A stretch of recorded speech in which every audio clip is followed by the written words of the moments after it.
It is important to know that not all visa categories in the UK allows you to take up a supplementary job, popularly known as a second job. Now, it is non-negotiable that, many a times every individual in the UK or most individuals in the UK needs a second job to be able to meet up with bills and financial obligations here in the UK. However, not all visa categories allows you to take up a second job. So there are specific visa routes that allows you to take up a second job, and the UK government has made an update on this, important information on gov.uk starting from the 4th of April 2024. So you need to go on gov.uk website to read more about supplementary jobs, and I'm also going to be talking about some of those important information in this video. So if you're looking at taking a second job or you're currently working a second job, then you sure do want to watch the video to the end to be sure that you're not going against the condition of the visa you're currently on in the United Kingdom. So if this is like something you'd like to know, don't go anywhere, keep watching to the end. Or if you know someone who needs to watch this video, please do share this video with them. And if you're coming across my channel for the very first time, do want to hit on the subscribe button to join the amazing growing family. And my returning subscribers, thank you guys for being here. I really do appreciate you guys. So without further ado, let's get right into the video. People on sponsored visa here in the UK, I've spoken to quite a number of them, and about 90% of them confirms that they do have a second job, and the reason they have the second job is not because they actually wanted to, and it's majorly because of the financial obligations, the bills you have to pay in the UK actually warrant you to have a second job, by the way. So now the question now is, can everyone on a sponsored visa actually get a second job or allowed to get a second job? The answer is no, because not all sponsored workers are permitted to undertake supplementary employment. The updated employee guide to rights to work checks now specifies the routes which enable visa holders to undertake a supplementary job, which is popular known as a second job.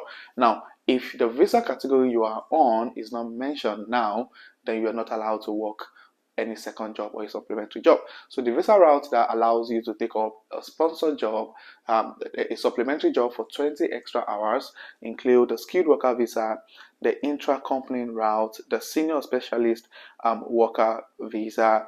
We have the T2 Minister of Religion visa, creative worker visa, international sports person, government authorized exchange, religious worker.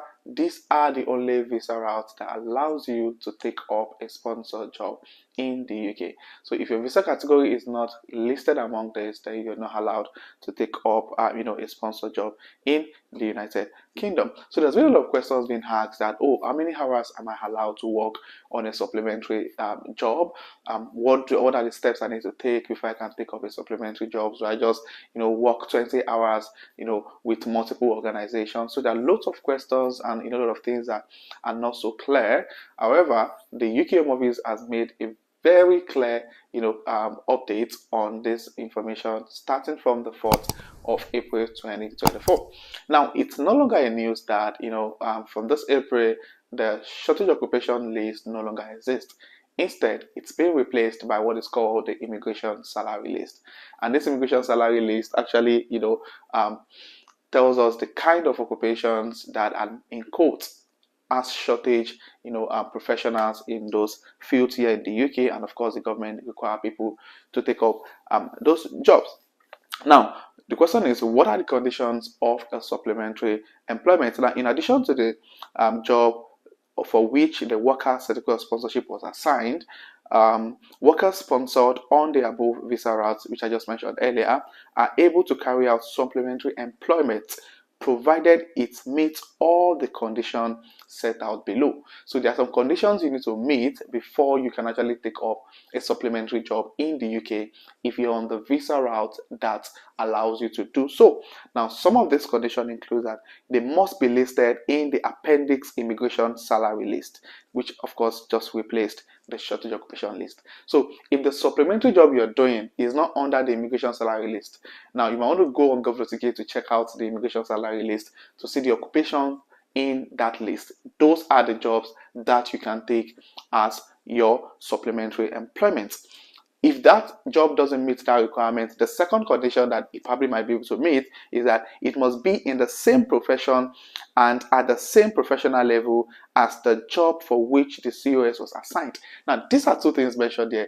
It's not only that it should be in the same profession, it must also be in the same level that you're being assigned to. So if you get a job as a data analyst and you are looking at getting a second job and you're probably looking at something around data also, you need to also get a job that is also, titled data analyst around data, really. So you don't want to get a job that's far away or is not even related at all to your profession.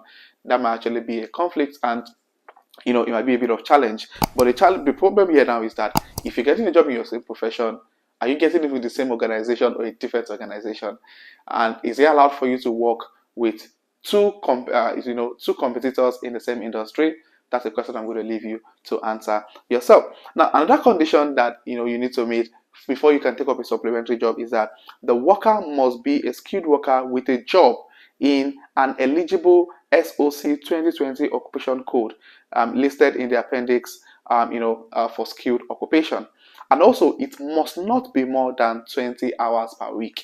You're not allowed to work more than 20 hours on a supplementary job in the UK, and the individual must continue to work for their sponsor, and any supplementary work must take place outside the contracted hours for their sponsored employment. So it means that you shouldn't take up a job that we warrant you to work while or within the working hour with your sponsored your sponsor here in the UK. So these are important things you need to put in consideration, because all of these things, if you don't meet these conditions, and you might actually do those jobs, get away with it. But trust me, you're going to be applying for your indefinite leave to remain in the next 5 years. And many of the things they're going to consider before you get your ILR is, were you actually faithful, or were you compliant? That's the right word to use. Were you compliant with the condition of your previous visa? One of the major questions also asked around supplementary employment in the UK is that, is working overtime for your current sponsor considered supplementary employment? And that is an answer to this. Now, the updated guidelines now clarifies that overtime with your sponsor and in the employment stated on the worker's certificate of sponsorship is not considered to be supplementary employment. It forms part of the worker's sponsored employment. So sponsors must be aware that any overtime in the worker's sponsored employment must comply with the working time regulation, as well as meet the relevant salary criteria of the route on which the worker is being sponsored. Now, another question being asked is, what checks are required for supplementary employment? What do you need to do before you take up any supplementary employment? Now, a sponsored worker should advise their supplementary employer that the employment is supplementary to the work they are being sponsored to do. So your employer needs to be aware that, oh, this is not a job you can take up full time. It's just a part-time job that you're doing in addition to your full-time job. They need to be aware of that information. Now, the employer will need to check that the worker can undertake supplementary employment. The amended guidance now specifies that the employer can carry out right to work check to ensure supplementary work is allowed. So this is one of the things that most employers are now required to check, just to confirm that this person actually has the right to take up a second job. So they know they are not sponsoring you, they are giving you a job, but you actually have the right to take up that second job. So if your visa says, oh, your supplementary employment can only last for 20 hours, then they shouldn't give you more than that 20 hours. And also, the supplementary employer should also ensure that the supplementary employment is compliant. To do so, they should ask the worker to provide letter or other evidence from their sponsor confirming the following: that they are still working with their sponsor, the job description and occupation code, and also their normal working hours. And this is just because they're trying to make sure people are really compliant with the supplementary employment guidance. They don't want you to take up a job 10 to 5 when your original employment is between 9 to 5. So it means that you're working 2 jobs within the same hour, which is actually against your visa condition. Now, additionally, this supplementary employer should ask the worker to confirm if they are undertaking any other supplementary employment with another employer. This is to ensure that they do not exceed the maximum 20 hours permitted per week. The employer should consider asking the worker to provide their confirmation in writing so that it can be placed in their personal file. And also, sponsored workers do not need to advise the Home Office of any supplementary employment they undertake, as long as it meets the relevant criteria. So if the worker undertakes additional employment that does not meet the supplementary employment criteria and they have not been granted permission to allow them to take such employment, then the worker would be in breach of their conditions to stay in the United Kingdom. So it's very important to make sure that when you are doing your due diligence, please don't take up supplementary jobs with 2 employers. Of course, you can do with 2 employers, but working for both employers, it shouldn't be more than 20 hours a week, just to put yourself, to prevent yourself from going against the condition of your current visa. I hope you find that insightful or resourceful. If you do, please click on the like button. If you have any question, please text in the comment section. And if you're coming across my channel for the first time, what are you waiting for? Do well to hit on the subscribe button to join the amazing growing family. My returning subscribers, thank you guys for being here. I really do appreciate you guys. So this will be the end of this video, and I'll see you guys in my next video. Thank you.